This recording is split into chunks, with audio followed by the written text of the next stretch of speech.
Chase, over here. Hey, how's it going? First of all, congratulations on the win and nice shirt you got Thank going. you. Talk to me about the fight. I know the first round, pretty chaotic in terms of grappling. A lot of people seemed pretty, especially online, that it was one of the more exciting grappling rounds we've had probably this year between two high-level black belts. And then you said you wanted it to be more exciting, maybe. So I guess what was your thoughts on the fight as a whole? Yeah, I don't know. It's one of those things we're always looking for a finish. But Jim's so tough. I felt that he had answers for a lot of the little tricks and stuff. And he said it in interviews leading up to the fight. He's like, I was a black belt when this guy was a little kid. He's got so much more, just time in as far as jiu-jitsu goes. So I was happy to be able to dominate him more on the wrestling side. Personally, I don't think my wrestling is very good, but it seems like it keeps working. So we're figuring something out. Yeah, I mean, it was a hell of a scramble. I feel like I had to make adjustments after the first round. I felt like I was doing some decent stuff on the feet, but maybe just needed to be a little more confident. I feel like so worried about getting clipped because, I've just seen Jim Miller knocking people out for years, and I didn't want that one to be me on the canvas. So, yeah, hey, we're here. Well, even the broadcast said your stand-up, especially in that first round, looked like it had gone. You watch your first fight, you watch it now. It's like leagues better, and seemed to use your range very well in that fight. So I guess what was going on in there that you said you had to be more confident because it looked like it was working very well. Yeah, I think just committing to being like, okay, hey, this is working, we can stay here. Against a guy, I don't know if I just gave him too much respect on the feet, but as soon as I saw how well the grappling was working, I was like, okay, let's not get knocked out. Let's stick to the safer side of things. But no, I think, yeah, we were definitely landing some good stuff. But that was just so much prep in this fight camp. I have my teammates doing such a great job, giving me the looks that I need. We sit down, we break down the film, we get the bullet points of okay, here's what worked well, and that's kind of what I felt going into this fight is with so much footage on Jim Miller, we were able to find all these different scenarios. Let's fight him, find him fighting a left-handed guy. Let's fight him fighting a taller guy. Fighting another jits guy, and seeing the things that worked well. And I felt like a lot of the stabbing kicks up the middle were working really well. At least in the fight footage that I was watching. So that's what we were trying to put out there tonight. And just, not throwing as much round kicks. I felt that he was, stepping in and cracking people on that. Just keeping the range, trying to avoid those heaters. And I felt the body locks worked really well against him. So, I feel like we made both of those happen tonight. What was that position you had him in a few times? It looked like it was a banana split, but it wasn't quite. Even the Joe Rogan had a bunch of names for these crazy submissions that you could pull off from that. Yeah, I think maybe the 10th Planet guys, and this is, I don't know, this is what I've heard other people call is the truck. But it's essentially halfway through a berimbolo, rolling for the back take. I felt like I was able to get the hook, and then I was hooking his shin with my top of my foot. So I was like, okay, let's roll through, try and snatch up that calf slicer. If I was committing more to his far leg, I could have attacked the banana split, but I was trying to hit that calf slicer and the old Dean Lister, they call it the crippler, where you're bending the foot sideways. But Jim was doing a good job. He was controlling my arm, so my one arm against his leg, so wasn't quite where I needed it, and I was trying to use that time to free the arm. But damn, his submission defense was great. It also looked like you could have had a twister set up at some point near the end. Was that something you were trying to set up as well?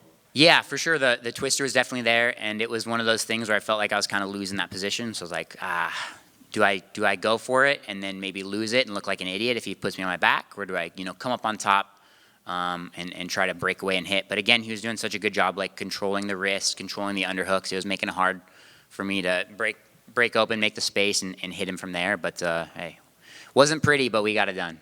And then last one for me, you had a couple names that you wouldn't mind fighting. I wouldn't say they were exactly call-outs, but I guess, you said you don't want to fight these older guys anymore. So is this now the time you want to do you still feel like a young prospect? Because people are calling you that online, and there seems to be this debate of whether you're still a prospect or you're now an established MMA fighter at this point. Well, I mean, half the kids I train with are 19 or 20, so I'm definitely feeling like the old guy now, but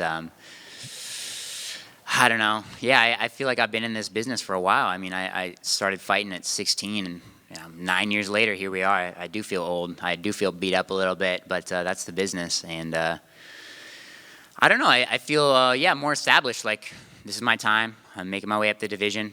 I don't think anybody gets a pretty win over Jim Miller, and you got to make it happen however you can to it's him or me, and I think we made it happen. Chase, I think Rogan right here. I think Rogan also called it the crotch ripper on the broadcast. Have you heard that one before? Yeah, I mean I feel like that's the synonym for the banana split. That's my favorite sub. Just there's nothing that'll make a man tap faster than you ripping his groin. At least in training, I haven't tried it in a fight because I feel like somebody's probably willing to let it go, and I'd rather stick to the stuff that I think would be a little quicker. But the crotch ripper's up there. Did you also say in your post-fight interview that your forearms were tired because you were gooning too much? Hey, we got to try different stuff for the cardio. Yeah, that is what I said. Correct. Okay. I didn't get the crowd pop because I feel like in the arena you can never hear what you say, but it's funny to me. Damn it. I guess what's the appropriate amount between what you did and Sean O'Malley's preparation for his title fight? Yeah, I'm not a big proponent of semen retention. Respectfully, I got a buddy over there. That's his thing. But hey, everybody's got their own different strokes for different folks, as they say. Jace, right here. Congratulations on the win. Dagger to the heart, calling 25 old. But anyways, you mentioned that you actually don't think your wrestling is that good, but like you said, it keeps working. What do you see in your wrestling that you think you need to improve? I don't know. I did wrestling 1 year in middle school and I hated it. Like I've always been a jiu-jitsu guy. Like that's been my number one. I guess I don't think I have good traditional wrestling, which is nice because someone like a I'm not saying I'm GSP, but someone like a GSP came in as a karate guy, but you get an athlete and then you're able to teach him like, okay, we take out these posts and get the guy down this way, and you don't teach him like a traditional double leg. Like he figures it out based on his own style, and I feel like that's kind of what we're getting. So it's kind of like a weird, amalgamation of all this, jiu-jitsu stuff with a little bit of wrestling. But like if I threw on a singlet, I would suck in the wrestling room. I just still hate wrestling, but we got to do it sometimes. Fair enough. And then you kind of touched on it. You are not really a prospect anymore, and you're 25 and you've been in the UFC for a while. I think this is your 11th fight. But you also kind of grew up in front of all of this, from the Contender Series right through to the UFC. Can you put into words what that has been like? Yeah, I mean, I honestly, I really, and people like to, I don't know. I feel like more the outside commentators, they like to bag on the UFC, but honestly, this company's given me everything. Like when I fought on the Contender Series, I had $34 in my bank account, and now, I have a wife, a baby, a house. This is providing, just these couple times a year fighting, I'm able to provide for my wife and daughter. And I mean, I'm doing it for them now, and it's having a purpose. And it's going from, where it started out like ego and paying the bills to now, doing it for them. It feels good.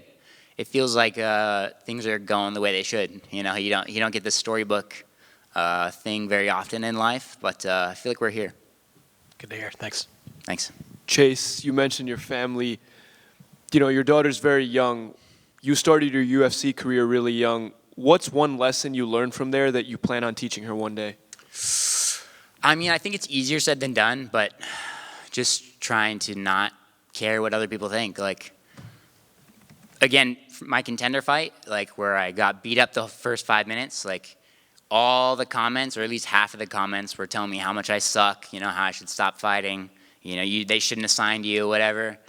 And you just got to realize, oh yeah, those people don't matter. The ones that are in my corner, literally, and the people that I'm coming back to, those are the ones that actually matter. So, yeah, just stick with what matters. And that's the people that you see every day. And, yeah. You seem to be getting choked up talking about your family. The MMA community really appreciates you because you bring a fresh perspective to the game. Humble, but also analytical and pretty funny. Where did you get your personality from? Who in your family? I don't know. I guess just myself. I don't know. I'm just awkward, and I got a lot of, practice. I guess with Fight Pass. I don't know, messing around, having fun with your friends, and then it's oh, now we film it. The Masvidal thing. That was just they're oh, let's do this. This will be funny, and then okay, let's film it. See if other people think it's funny. I don't know. Again, this is a ridiculous sport. I'm out here fighting in my underwear for a living. What is there to be serious about? I mean, obviously I'm serious about the training, but again, this is I'm fighting for people's entertainment, and yeah, I don't know, entertain the people. Why not? Thanks, Chase. Thank you. Chase, you mentioned Tom Nolan. What about that matchup interests you? Just another young buck, another Aussie. I like the idea, I guess, of fighting some of the taller guys. And then I saw he just had the win over Barshov. Yeah, I mean, I just want to fight some of these younger guys on the come up, and I think the fans want to also see me fight the younger guys on the come up. So it's been, you know, building myself and building this skill set, and then I think like Jim Miller's the toughest fight that I've ever had. But I think you don't get that from a lot of the younger guys. Like, you don't get a guy that's that well-rounded, you know, with less than 10 UFC fights. So I just think I want to test myself against these other younger guys. I think then we're more on a similar playing field instead of me trying to fight up to their experience level, I guess. But yeah, I don't know, just a fun matchup. And he's on a bit of a hot streak too. So yeah, whatever UFC wants, we'll make it happen. Just please no more old guys. Respectfully, I love the old guys. Given Tom was hurt after his last fight and you've just fought tonight, when could we expect that matchup potentially? I don't know. I'm going to Mexico the week after next. I'm probably going to get a little fat, and then I'm going to pull a patty, you know, blimp up, and then we're going to get skinny. I don't know. I wouldn't mind, like, I don't know. We'll see if they'll let me get one in before I turn 26. So, like, I don't know, maybe tail end of the summer, you know, early fall. Whatever Uncle Dana and Sean, Mick, all those guys want, we'll make it happen. Thanks, mate. Thank you. Good. Thank you, guys.